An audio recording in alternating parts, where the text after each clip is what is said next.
அப்பா, இப்ப நம்ம எங்க போறோம்? இப்ப நாம புது Dress வாங்க போறோம். ஹாய், இப்பவே எதுக்கு நம்ம புது Dress எடுக்கணும்? ஈதுல் ஃபித்ர் வருதுல்ல, பெருநாளுக்கு புதிய ட்ரெஸ் எல்லாம் உங்களுக்கு எடுக்கணும் இல்லையா? பெருநாளுக்கு இனியும் 1 மாசம் இருக்கு இல்லையா? நோன்பு கடைசியில வாங்கினா போதும் இல்ல? ரமலானின் கடைசி நாட்கள் ஷாப்பிங்காக தான் எல்லாரும் நினைச்சிருக்காங்க.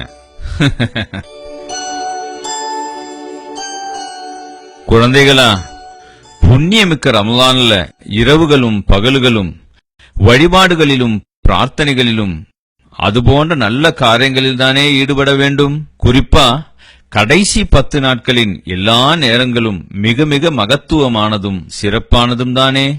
அதனால நம்முடைய நேரங்கள் ஷைத்தானுக்கு விருப்பமான கடைவீதிகளில் வீணாக்க கூடாது. அல்லாஹுக்கு மிகவும் விருப்பமான பள்ளிவாசல்களில் தான் இருக்க வேண்டும்.